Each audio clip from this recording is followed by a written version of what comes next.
네, 경제와 정의를 다잡는 홍반장, 저는 KBS 기자 홍사훈입니다. 홍사훈의 경제쇼 출발하겠습니다. 유튜브 오늘도 함께 갑시다.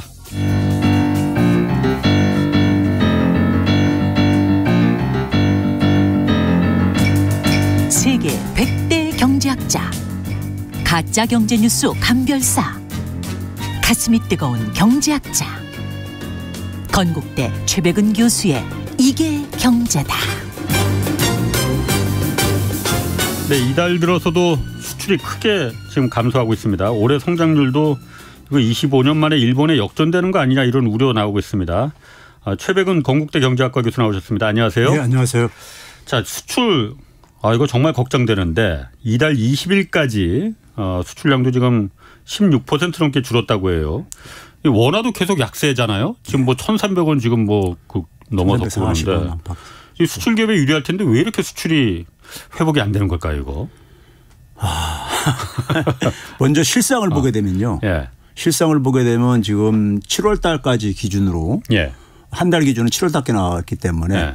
7월 달까지 기준으로 보게 되면 우리나라 수출 시장 국가나 지역으로 주요 국가들 한 5개를 이제 그러니까 중국 정부에서 이렇게 통계를 집계를 내요. 예. 이제 가장 큰 데가 중국. 예. 중국의 수출액이요. 2010년 수준으로 돌아갔습니다. 2010년 수준으로요. 그렇게 줄어들었다 이거죠. 예, 그 당시 그러니까 7월 달 기준으로 보게 되면은 2010년 11년 사이 그 사이로 돌아갔어요. 수출액이요. 예. 아세안이 2017년부터 19년 사이로 이렇게 돌아가 있고요. 아세안 국가들도 예. 들어갔고요. 그다음에 이제 미국도 2021년으로 들어갔어요. 심지어. 미국은 늘었다고 하던데. 그게 그러니까는 사실은 일반 사람들이 알고 있는 게 뭐냐면요. 자동차도 늘고 뭐 그랬다고. 작년에 1년에 그러니까 수출액이 역대 최고를 기록했다고 이렇게 정부에서 이렇게 얘기를 하고 그랬었어요. 그런데 예. 대부분이 뭐냐면은 윤석열 대통령이 취임하기 전에 늘은 겁니다. 1월 달부터 4월 달에 늘은 거예요. 예. 미국도 마찬가지예요. 미국 거도 그러니까는 예. 그 당시 큰 폭으로 증가했다가 감소로 쫙 돌아서 이제 시작합니다. 시작해가지고 올해는 이제 그러니까는 마이너스로 이제 지금 이제 들어서고 있는데 그다음에 유럽연합 같은 경우는 마찬가지 2021년 수준으로 돌아갔고요. 그런데 이제 일본 같은 경우는요 2017년도 돌아갔어요. 일본으로도? 네. 일본하고 관계 개선 문재인 정권 때 그러니까는 파탄 났다 이렇게 검색했는데 국가 간의 관계가 개선되게 되면 교역도 되게 늘게 돼 있습니다. 그렇지. 그런데 그게 전혀 확인이 안 되어져요. 일본도 그럼 줄어들었어요? 예. 일본도 그러니까 작년 3분기부터 좀 줄어들기 시작하는데 3분기는 적게 줄어들었고 4분기에 이제 큰 폭으로 줄어듭니다. 14% 이상을 큰 폭으로 줄어들고 올해 들어와가지고 계속 가속화되고 있는데 그러니까 수출이 줄어들다 보니까요. 우리나라는 사실 90년대부터 이미 내수가 굉장히 취약해지기 시작했었어요. 내수가. 거기다가 이제 2000년대 가계부채가 폭증하면서 더 이제 가계가 소비할 여력이 없죠. 그러다 보니까 이제 수출에다가 올인하는 정책들을 역대 정부가 쭉 추구해 왔던 겁니다. 그러니까 수출 많이 살 길이다 이런 식의 이제 그러니까 구호를 외치면서 했던 이유가 있는데 근데 지금 이제 수출이 가는데 수출의 주역이 우리나라는 대기업입니다. 그렇죠. 중소기업입니다. 대기업이에요. 그러니까 대기업이 그러니까 대기업의 수출액이 2017년으로 돌아갔어요. 2017년 수준으로요. 그러니까 중소기업보다 더 나쁘죠. 대기업이 타격을 받고 있어요. 그게 최근에 이제 그러니까 우리가 코스피 코스닥 상장기업의 상반기 영업실적에서 드러났죠. 영업실적에서 보게 되면 순이익이 그러니까 한 3분의 1 토막으로 작년에 비해가지고 100조가 한 38조로 이렇게 줄어들었으니까요. 자, 그러면 어쨌든 수출이 줄어든 거는 뭐 하도 귀따갑게 들어갔고 다 알고 있어요. 왜 그러냐 이거지. 왜 저러냐. 이거 어쨌든 아까 최 교수님이 말씀하시기에 공교롭게도 시기가 그럼 윤석열 정부 취임하고 나서부터 그 시기는 그렇게 됐는데 어쨌든 전 세계 미국도 줄고 일본도 줄고 중국도 줄고 다 아세안도 줄고 줄어든 이유가 뭐예요? 이게 이제 시발점은 중국입니다. 시발점은 중국인데 이걸 가지고 이제 일부 전문가들이 작년에 중국의 산업 구조 변화를 가지고 이렇게 막 설명을 하려고 했었는데 저는 그런 거는 의미가 없다고 봐요. 구체적인 데이터를 얘기를 해야 돼요. 데이터를 보여줘야 되는 건데 중국이 자립화는요. 자립화 추진은 2005년부터 시작했어요. 사실은요. 시작을 했고 그 문제가 금융위기 이후에 세계적인 이슈로 부각이 됐었어요. 이미요. 중국의 자급화 전략이 금융위기 이후에 그러니까 세계 교역량의 감소의 정체에 그 미국의 그러니까 소비 감소하고 양대 요인으로 이렇게 지적을 했었어요 이미요. 그래서요. 중국의 자급파가 중국의 자급파가 예. 이미 그때부터 그러니까 저기 됐던 건데 새삼스럽게 그러니까 작년 이제 그러니까 우리가 윤석열 정권 전후에 이게 이루어진 게 아니라 이거예요. 예?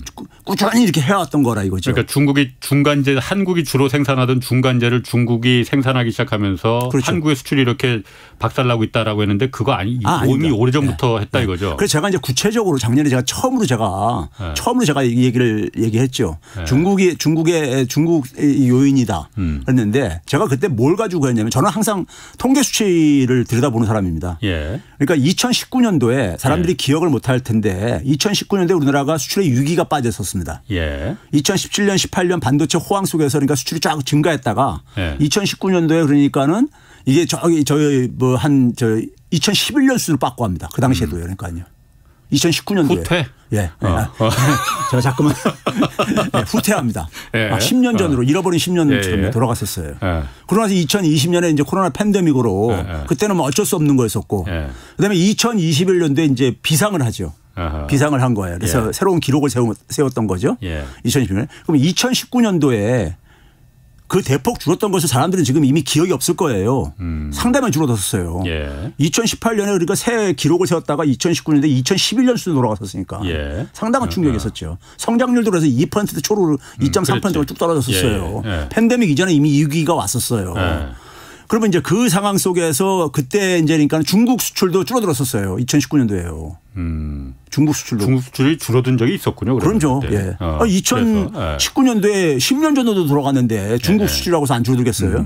그러면 그 당시 줄어든 거를 제가 이제 2022년도하고 이렇게 비교를 한 거예요. 품목들을요. 품목들을 이제 그러니까 우리가 수출한 품목들이 쭉 있거든요. 그래서 100대 품목을 가지고 쭉 이렇게 해봤어요. 그럼 100대 품목 중에서 2019년도에 줄어들었는데 아니 2019년도에도 그러니까 늘은 품목들 그 떨어지는 상황 속에서도 늘은 품목들 중국 수출에 늘은 품목들이 중국이 그러니까 늘은 품목 중에서 두 자릿수 이상 갑자기 2022년도에 떨어진 그러니까 10% 이상으로 떨어진 품목만을 제가 100대 품목에 쭉 이렇게 가려내 봤어요. 늘어난 것 중에 두 자리 이상으로 확 줄어든 게 2019년도에 중국 수출이 그러니까 감소했다 그랬잖아요. 그런데 그 당시에도 중국 수출에 품목별로 늘은 것들이 있을 게 아닙니까. 그러니까 늘은 것 중에 두 자릿수 이상으로 늘은 것들. 그러니까 그 나쁜 상황 속에서도 나쁜 것들 그 상황 그거를 중심으로 해가지고 2022년도 상황을 제가 비교를 해봤어요. 품목을요. 그때 100개 중에서 한 38개가 두 자릿수로 갑자기 감소하는 거예요. 그런데 그 품목들이 그렇게 중요한 품목들이 아니야 사실은요. 어떤 거였는데? 그러니까 주로 보게 되면 기타로 많이 분류되어지는 이런 것들이 많이 이제 이게 돼 있었어요. 그러니까 100대 품목 중에서 한 38개가 그렇게 분류가 되지더라고요. 그러니까 뭐 한 자릿수로 감소하는 건 빼고 두 자릿수로 감소한 거를 이렇게 했는데 그렇게 나오더라고요. 근데 이게 두 자릿수 이상으로 증가했던 것들이 갑자기 빠진 걸로. 그래서 이거는 해석이 안 되지더라고요. 2019년도에 그 어려운 상황 속에서도 수출이 증가했던 것들이 갑자기 그러니까는 이게 두 자릿수로 곤두박질 치고 있고 그게 그러니까는 눈에 띄게 중요한 그러니까 핵심 산업들이 아니라는 얘기는 대체가 가능하다는 얘기죠. 대체가 가능한 것들이죠. 대체가 상대적으로. 중국 입장에서. 그렇죠. 무역이라는 것은 원래 무역 이론의 우리가 가장 기초적인 ABC가 뭐냐면요. 주변 나라하고 하는 겁니다. 그렇지. 이게 주변 나라하고 하는 거예요. 근데 이제 그러니까는 중국하고 우리는 붙어 있는 나라니까 사실상. 그러니까 하는데 근데 중국 입장 속에서는 그러니까는 저는 이제 그걸 보고서는 품목의 변화를 보고서는 이건 의도가 깔려 있다. 의도가 깔려 있다고 이렇게. 어떤 의도가 깔려 있다는 거예요, 그러면? 그렇죠. 그러니까 한국이 그러니까 이게 이제 일부러 안 한다는 거예요. 이게 있잖아요, 여러분들. 그 금융위기 이후에요. 2008년도에 이명박 정부 들어서잖아요. 그 당시에도 이 비슷한 게 있었는데 그 당시에는 어떤 게 있었냐면은 이명박 정부가 들어서 가지고 이제 그러니까 소위에서 안보는 미국 중심으로 바꾸잖아요. 노무현 정부 때 동북아 균형자 얘기 뭐 이렇게 하다가 그렇죠. 그러다가 이명박 정부가 들어서 가지고 그러다가 이제 중국이 굉장히 불쾌합니다. 불쾌감을 표시하고 그래요. 표시하면서 그 당시에 중국이 대응했던 게 2009년부터 대응했던 게 뭐냐면요. 한국의 국채 시장에서 국채 매입을 막 합니다. 한국 국채를? 한국 국채 매입을 해요. 그 당시에 중국이 한국 국채의 이 보유량은 굉장히 작은 국가 중에 하나였었어요. 근데 지금 1위거든요. 한국 국채를 가장 많이 갖고 있는 나라. 미국도 제키고 1위예요. 1위입니다. 예? 1인데 그것도 거의 그러니까 지금 금융감독원에서 얼마 전부터 공개를 안 하고 있는데 개별 국가별로 그 공개를 했던 때 보게 되면 지금 간접적으로 추측해 보면요 거의 50% 가까이 되는 걸로 알고 있어요. 그러면 그때 왜 그걸 매입했냐면 제가 그 당시도 그걸 처음 지적을 했었는데 이게 이제 그러니까 우리가 국가 간에 강대국들은 뭐냐면은 왜 강대국이냐면은 힘이 없는 국가에 대해서 자기들의 영향력을 행사할 수 있는 지렛대를 확보하려고 그래요. 한국 국채를 그럼 인질로 삼았다는 거예요? 그러면? 당연하지. 현대 전쟁은요 금융전쟁이거든요. 경제 전쟁의 핵심은 금융전쟁이거든요. 그러면 이게 뭐냐면요. 국채를 그러니까 만약에 지금 미국하고 중국하고의 관계에도 제니 옐런이 왜 최근에 중국 갔어요. 미 국채 그러니까 큰 손이니까는 간 거 아닙니까. 그러면 왜 이걸 이렇게 보유액을 크게 증가시키느냐. 이거를 그러니까 예를 들어서 한국은행이 우리가 한국 상황이 경제 상황이 굉장히 안 좋아가지고 금리를 막 내려요. 내리는데 중국이 그러니까 보유하고 있는 국채를 그러니까 물량을 던져보세요 시장에요. 던지게 되면 국채 가격 하락하죠. 그리고 국채 수익률 올라가죠. 국채 수익률은 모든 채권 수익률이니까 바로미터죠. 그리고 시장 금리가 올라가잖아요. 그러니까 한국의 그러니까 금융 정책을 무력화시킬 수가 있는 거죠. 상식적으로 단순하게만 생각하더라도. 그러니까 우리가 왜 미국 자본에 대해서 굉장히 신경을 씁니까? 그들이 우리 금융시장의 영향력이 굉장히 크니까 그런 거잖아요. 그거 마찬가지죠. 그러니까 그런 이제 그러니까는 지렛대로 레버리지를 많이 이제 그러니까 만든다고요. 강대국들은요. 만든다고요. 그래야지만이 영향력을 행사할 수 있으니까요. 현대가 그러니까 군사를 한번 가지고 협박할 수 있는 게 아니니까요. 그런 점에서 이제 그러니까는 중국한테 우리나라가 의존도가 굉장히 높잖아요. 홍콩까지 포함하게 되면 30% 넘어섰으니까. 그렇죠. 그런 상황 속에서 우리가 어쨌든 간에 그 의존도가 높은 것이 굉장히 우리나라 수출에 그동안에 효자 역할을 했지만은 무역 흑자에 그게 우리는 어떻게 보면 의존도를 굉장히 높임으로써 우리가 인질 잡힌 부분도 있죠. 그 동남아가 지금 중국하고 관계를 못 끊는 이유 중 한 가지가 중화경제권에 이미 포섭이 돼버렸거든요. 그러니까 그 중국과의 관계를 단절하기가 힘든 거예요.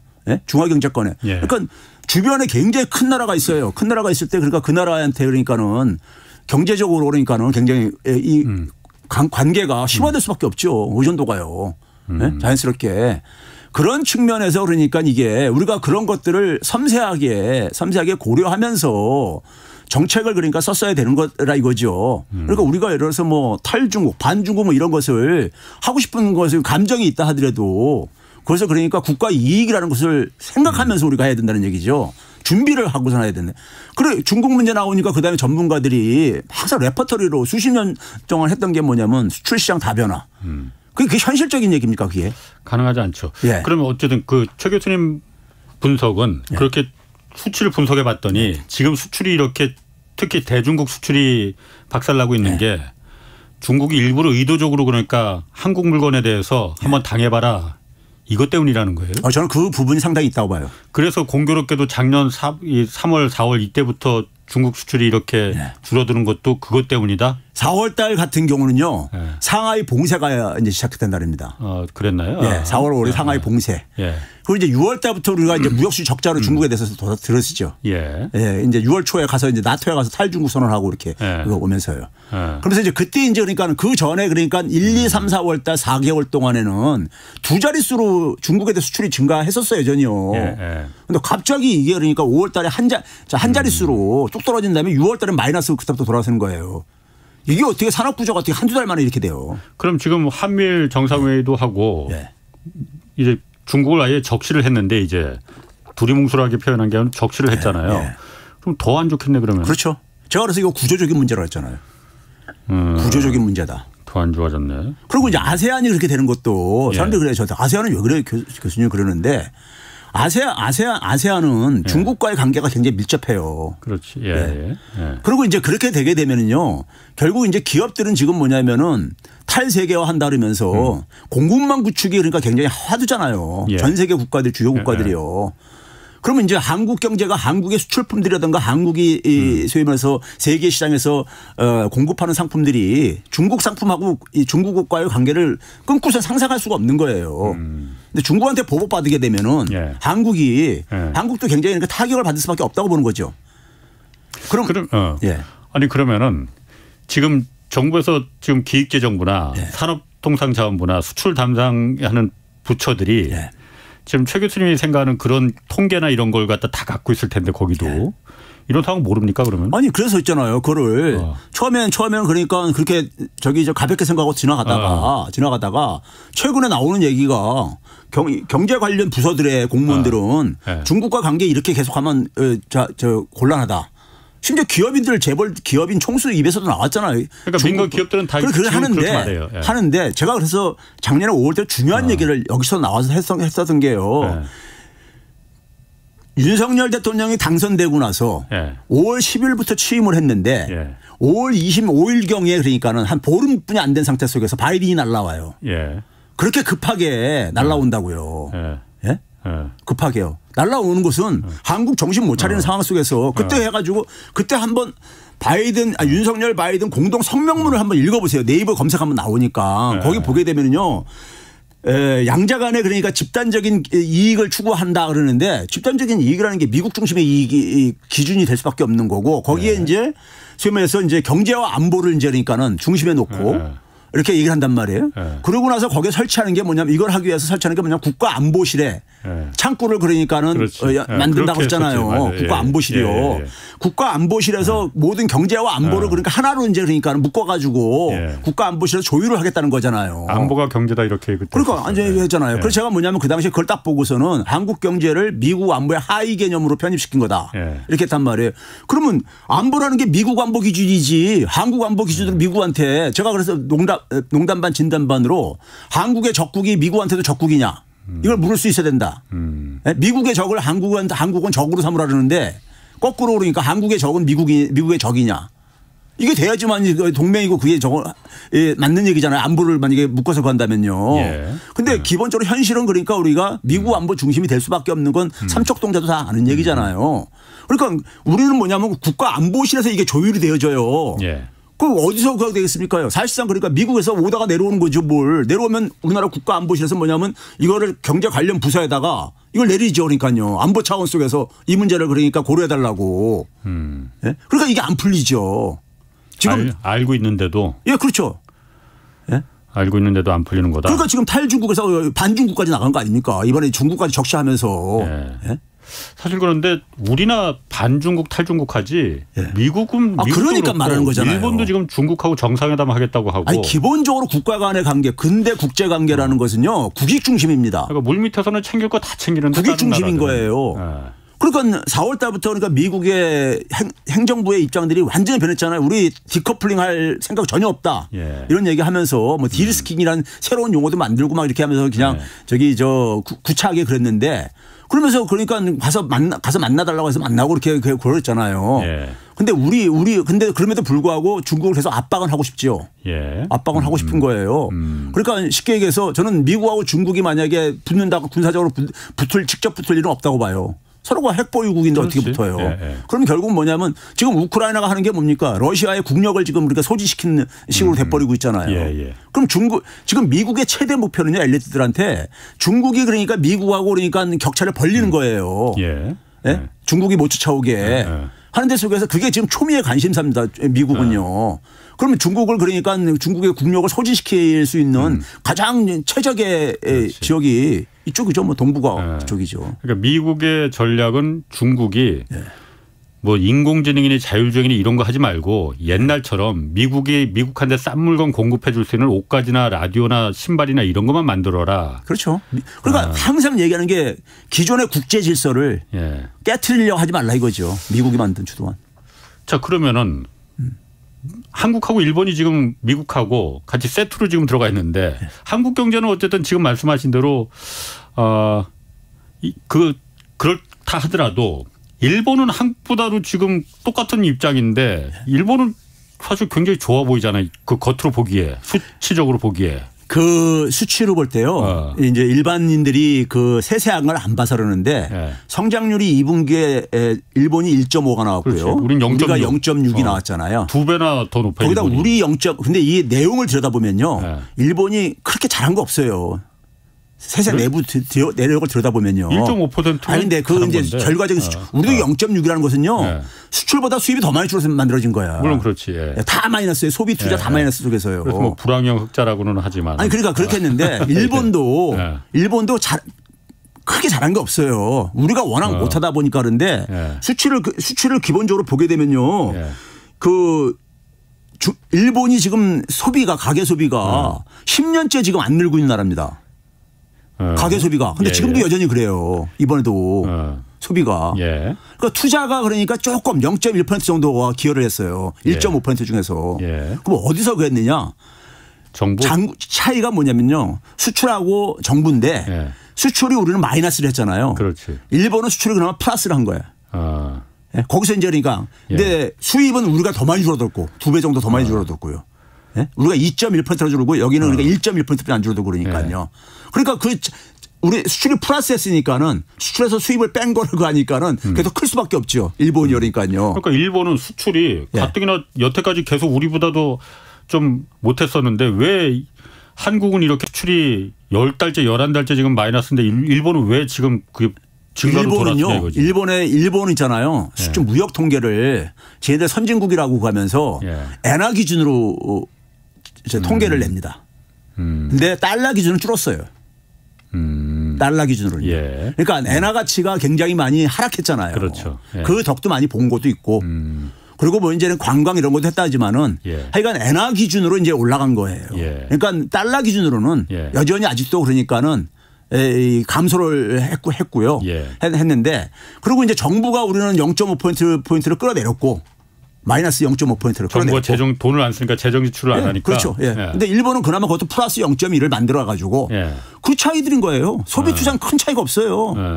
경제의 양축인 소비와 투자는요. 그러니까 일본이 특별하게 잘한 게 아니에요. 일본이 잘한 건 아니다. 그래도 수출탕으로 나온 1.5% 성장률이라는 거는 그러니까 기본적으로 우리가 성장률을 계산할 때는 자국의 통화로 계산을 하거든요.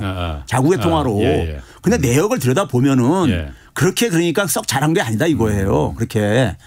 그럼 지난번에도 말씀하셨지만은 우리나라 지금 성장률을 2분기에도 까먹는 게 정부가 제일 많이 까먹었다고 했잖아요. 정부가 돈을 워낙 안 쓰고 재정 지출을 뭐 세수가 없으니까는 돈 쓸 여력도 없으니까.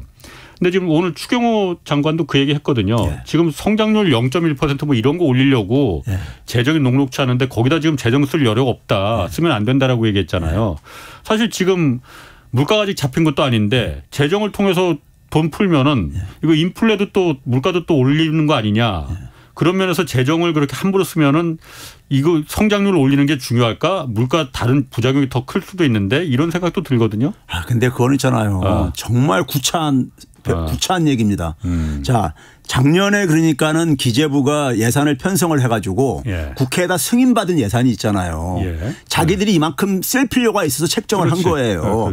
오죽하면 동아일보 같은 보수 언론에서도 그 쓰라고 한 돈도 못 쓰느냐 이런 얘기를 이제 사설에다가 썼더라고요. 그건 저도 읽어봤어요. 그렇게 했더라고요. 그러니까 쓰라고 한 돈도 못 쓰냐 이런 얘기 했단 말이에요. 그래서 성장을 깎아먹냐. 그러면 있잖아요. 이게 지금 1분기에 0.3%포인트를 깎아먹었어요.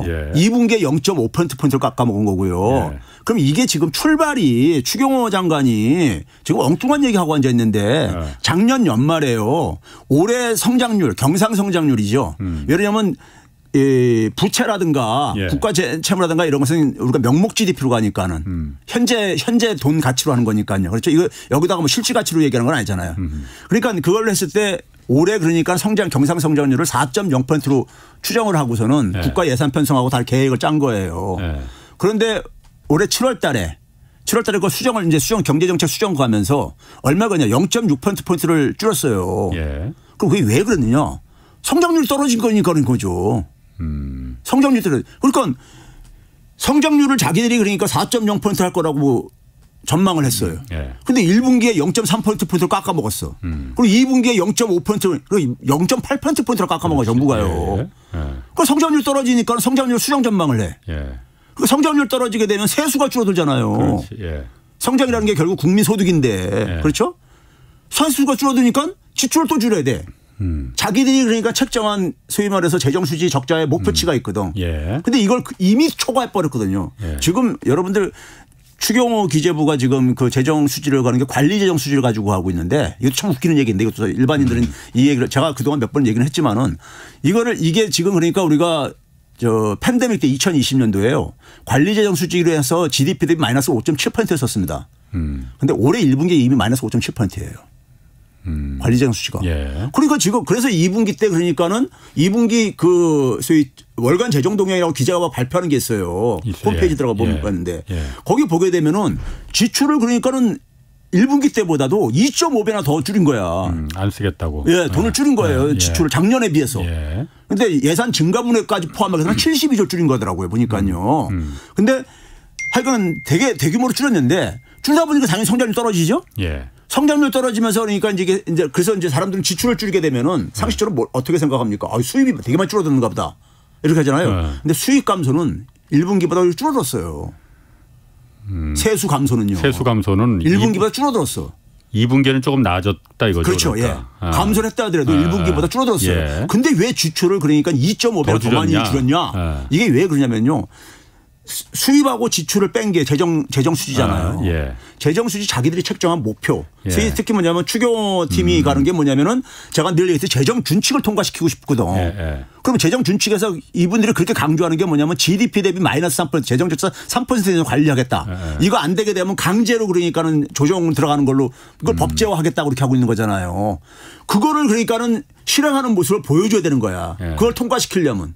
당신이 그렇게 해놓고 나서 그것도 하나 못 지키면서 지금 위기 상황도 아닌데 그러면 무슨 재정 준칙이 이게 가당키나 하냐 이런 얘기 나올까 봐. 지금 그거에 지금 묶여가지고 족쇄가 돼가지고 그걸 맞추려다 보니까 세출을 지출을 그러니까 엄청나게 줄이고 있는 거예요. 하반기도 줄일 수밖에 없어요. 그거 맞추려면요. 근데 문제는 뭐냐면 성장률도 줄어든다는 얘기죠. 물론 그건 정부가 성장률 줄어드니까 세수가 줄어들어. 그러니까 지출을 또 줄여야 돼. 그러네. 이게 악순환이죠. 그러니까 자기가 만들어 놓고서는 지금 우리가 엉뚱한 얘기를 하고 앉아 있는 거예요. 아니 지금 물론 그러니까 지금 수출이나 그 부분도 성장도 문제지만은 이 가계부채는 사실 뭐 작년부터 계속 지금 오늘 내일 째깍째깍 지금 가고 있기 때문에 추경호 장관도 오늘 그 얘기도 했어요. 그러니까 가계부채 그동안 너무 많이 늘었다 이거 엄격히 관리해야 된다.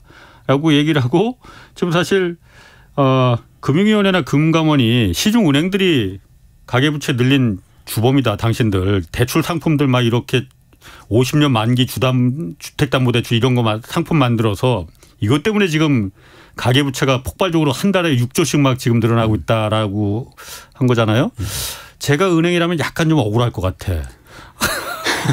억울한 정도가 아니라요. 그냥 은행들이 그냥 그러니까 그런 정부에 대해서 그 불만을 얘기할 수 없다 보니까 얘기를 안 하는 것뿐이죠.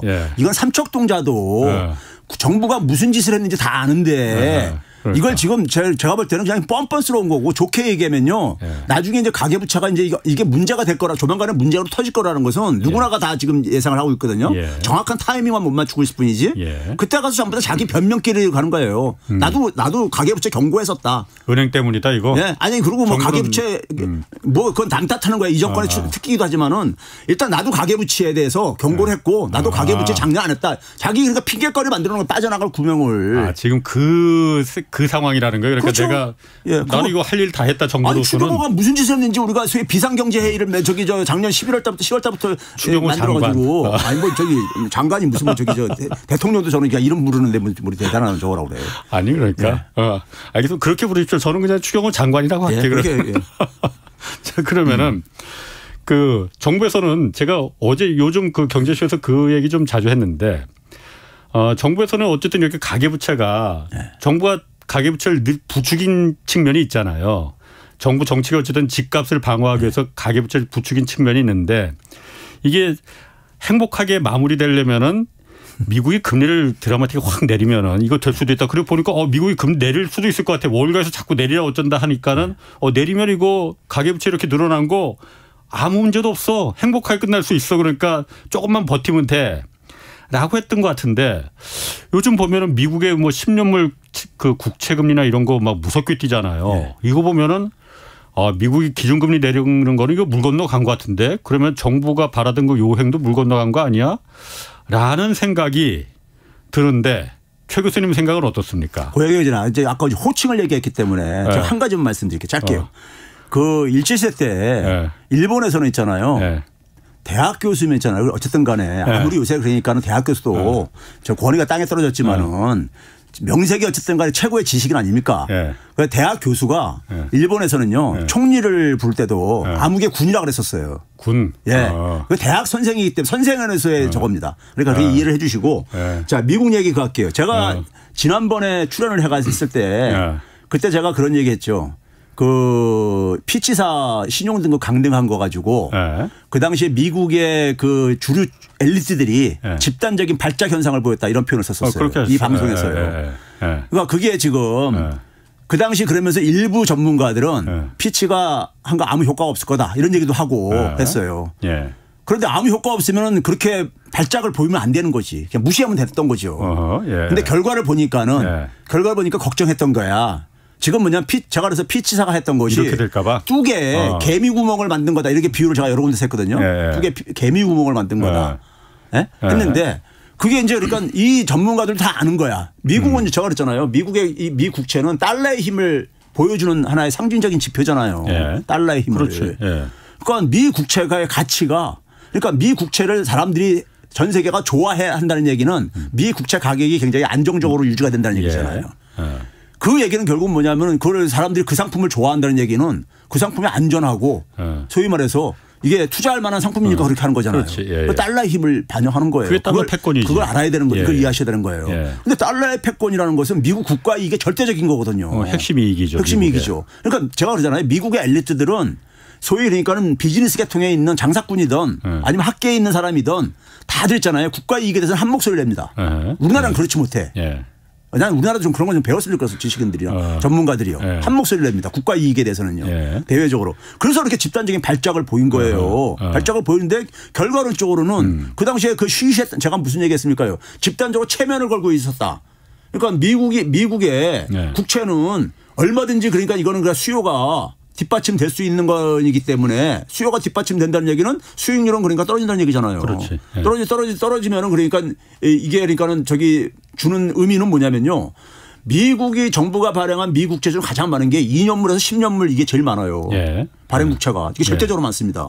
일단 이자 부담이 적게 나가고요. 그리고 2년물 10년물이 기업이나 가게가 이용하는 가장 큰 저희 금리들이에요. 시장 금리들이에요. 기준이 되는 거죠. 지금 일반 국민들이 일반 전문가들조차도 해설을 한다고 하면서 최근에 미 국채 수익률이 폭등을 하는 거 가지고 아 금리 인상이 아직 남아 있어서 그런 것 같다. 금리 인상 이런 식으로 해석하는데 나 그 얘기 들으면서요 참 어처구니가 없는 게 그동안에 작년에 3월 달부터 연준이 금리를 쭉 인상을 했잖아요. 인상을 했는데 작년 그러니까는 11월 달부터 그러니까 올해 그러니까는 최근 7월 말까지 3.7% 안팎에서 이렇게 10년물 국채 금리가 안 올라갔었어요. 근데 그새도 그러니까는 연준 금리는 1.5%포인트나 올렸다고요. 그렇게 급하게 올리는데도 계속 올렸잖아요. 그때도 작년 연말부터도 계속 올렸잖아요. 근데 안 올라가졌거든요. 그럼 그때는 올릴 아직도 중단할 시간이 많이 남았는데도 불구하고 안 올라갔다고요. 그럼 그때는 왜 그런 논리가 어딨냐고요. 지금 보게 되면요. 이걸 아셔야 돼요. 연준 금리가 상당 구간이 5.5%잖아요. 미 국채 수익률이 뭐 10일짜리부터 해가지고 길게는 30년물까지 50년물 이런 것도 있지만은 1년물이 넘어가는 순간부터 기준금리보다 낮습니다. 수익률이요. 근데 이게 사실은 말이 안 되는 얘기잖아요. 그렇지. 오래 빌려주는데 더 낮은. 그러니까요. 말이 안 되는 얘기잖아요. 1년 밑에만 연준금리보다 그러니까 좀 높아요. 근데 이거를 그러니까 자연스럽게 당연스럽게 생각했던 건 뭐예요? 이게 왜 그렇게 된 겁니까? 기본적으로 수익률이 낮다는 얘기는 기준금리가 낮다는 얘기는 국채 가격이 높게 형성됐다는 얘기예요. 수요가 많다는 얘기죠.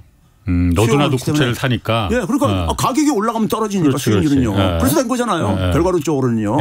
그러니까 미 국채에 대한 믿음이 그러니까는 이게 뒷받침된 걸 보여준 거야. 작년 10월 달에 그러니까 국채 파동이 있었거든요. 유동성 파동이. 그때 국채 수익률이 폭등하면서요. 10월 말께 10월 24일까지 그러니까요. 그때 4.2%를 넘어서면서 막 그냥 저기 발작 현상을 일으켰었죠.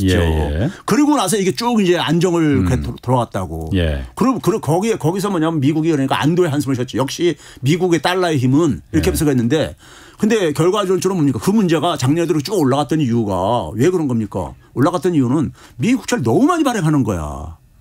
너무 많이 발행하는 거예요. 예. 근데 이번에도요 6월 초에 그러니까는 부채 상한선 한도 타결을 보고 나서 그러니까 7월, 8월 한 달 반 만에 예. 1조 2천억 달러 찍어냈어. 예. 국채를요. 예. 국채 가격이 안 떨어지면 이상한 거지. 그렇게 찍어내는데 흔해지는데. 그러니까요. 시장에선 그런 게 있는데도 불구하고 예. 집단 체면을 그래가지고 예. 아 국채 가격에서 안정적으로 유지될 거야. 예. 자기 체면들 걸고 있었던 거예요. 예. 근데 이거 보니까는 피치가 거기에 대해서 이건 말이 안 되는 짓이야 지금. 예? 이건 말이 안 되는 짓이야 이러면서 이걸 경고를 날린 거예요. 예. 그건 자연스러운 거죠 사실은요. 거기에 집단적으로 발작을 보인 거고.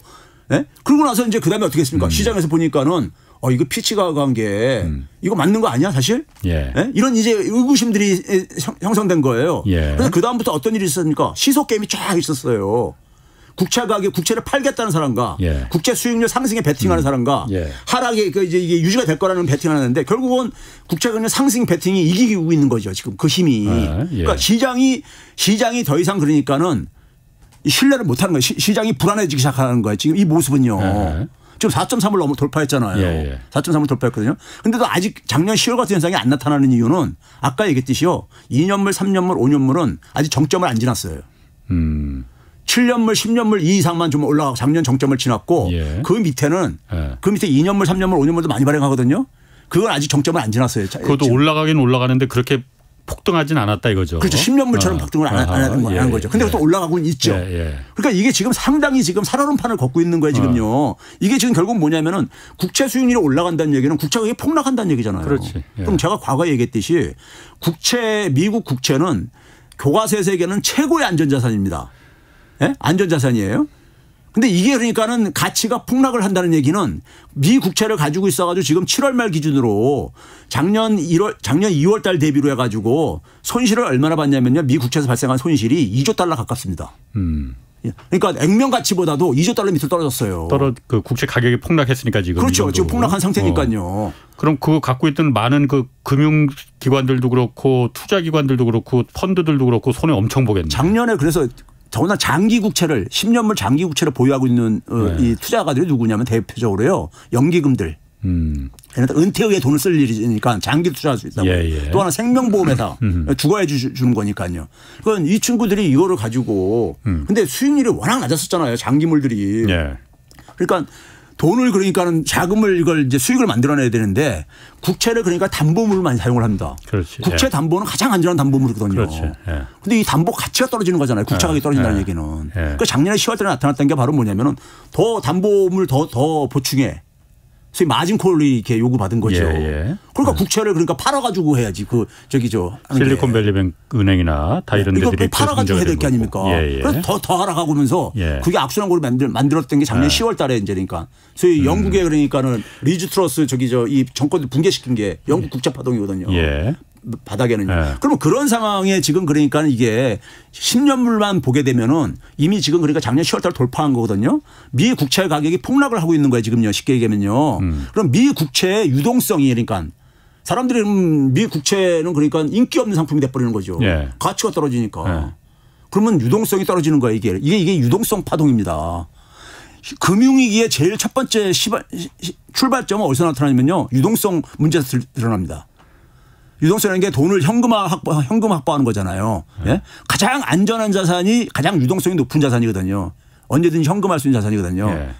그런데 국채가 작년에 10월 때 어떤 일이 있었냐면은 이게 매각이 안 됐던 거예요. 할 데가 없다 이거죠. 그래서 현금 안 됐다 해가지고 그래서 제니 옐런이 코치해 줬잖아요. 연준한테. 아니 그러면 지금 이게 국채 금리가 이렇게 10년물 국채가 막 4.3까지 최대치로 이렇게 막 올라가고 그러는 게 국채 가격이 폭락하니까 지금 그런 건데 그러면 그렇죠. 이게 미국의 금융 위기를 말하는 거예요, 그러면은? 금융 위기가 온다는 거예요?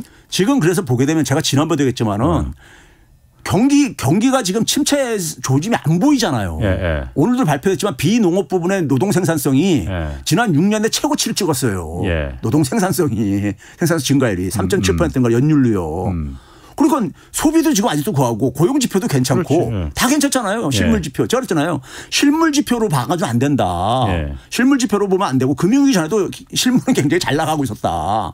결국은 뭐냐면은 금융의 이 스트레스가 금융에서 이 불안이 결국은 실물 경기 침체를 가져왔을 그렇지. 때 그때서 다시 돈을 풀던 말던 금리를 내려놓기 시작할 수밖에 없을 것이다 하는 게 지금도 그러니까는 금리 인상이 아직 남아있다고 하는 게 그런 거 아직도 물가가 덜 잡혔지만은 여전히 경기가 너무 좋으니까는 인플레가 이게 진정될 이게 쉽게 진정되기 쉽지 않다고 이렇게 보는 거 아닙니까?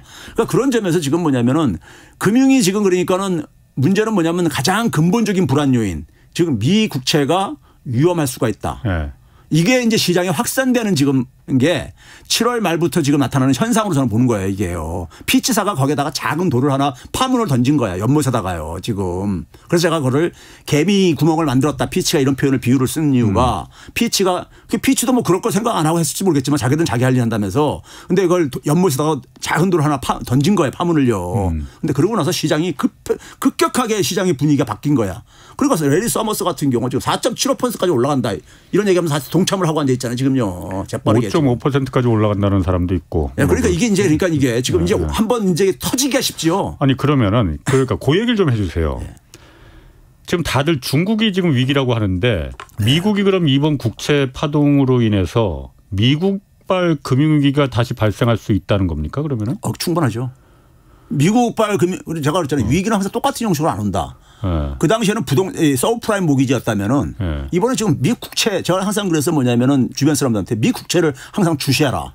미 국채 움직임을 주시하라. 수익률을 주시하라 하는 이유가 바로 거기에 있거든요. 그러니까 지금 뭐냐면은 미국의 근본적인 힘에 대한 그러니까 의문이 지금 하는 거 작동하는 거예요. 탈달러 움직임 거기다가 또 앉아 있고 달러에 대한 의문이요. 더군다나 쭉 보니까는 미국 정부가 국채를 쏟아내는 것이 이게 멈춰질 것 같지가 않은 거야. 도저히. 지금 그렇잖아요. 미 국채가 지금 뭐냐면 브레이크 없이 지금 그러니까 이게 공급할 수밖에 없는 상황이에요. 미국의 재정 구조를 이해한다면은. 이게 그러니까 피치가 니네들 그러니까 이거에 해결책을 그러니까 제시를 못하고 앉아있다. 이거를 억제할. 그러면은 미국 정부가 지금 이게 뭐 금융위기까지 간다는 건 사실 저는 야 설마 약간 반신반의는 합니다. 그런데 어쨌든 그럴 것 같아요. 그러면은 미국 정부가 그냥 가만 앉아 있을 수는 없는 노릇이고 이걸 어떻게 그럼 금융위기까지 번지지 않게 하기 위해서 미국 금융당국이나 행정부가 뭘 해야 됩니까 그러면은? 지금 사실 옛날 리즈 트러스는 그래서 결국은 영국은 정권이 무너졌어. 미국이 갈 걸 저한테 물어봐요. 미국이 걱정해야지. 미국의 엘리트들이 걱정을 해야지. 아니 먼저 포문을 여셨으니까. 아니 이 미국은 있잖아요. 이 문제 해결하려면은 증세를 해야 돼요. 증세를 해가지고 계속 차입하는 거잖아요. 돈을요. 그렇지. 미 국채가 지금 국채 찍지 말고 그러면은. 그렇죠. 당연하죠. 이게 과거에는 70대까지는 그렇게 했었어. 근데 언제부턴가 부자들이 탐욕이 가면서 돈 세금 내기 싫다고 하면서 사회적인 책임을 다 안 하는 거죠. 그러니까 계속 정부는 차입을 해가지고 하는데 이게 눈덩이처럼 굴러온 거예요. 그리고 이제 뭐냐면 미국의 힘 때문에 가능할 거라고 생각하면서 이렇게 한 거예요. 제국이라는 게 역사 속에서도 항상 그러다가 고꾸라지고 그러잖아요. 자기들이 너무 교만하게 굴다가. 그렇죠? 그럼 지금 상황에서 이건 증세를 해야 되는 거예요.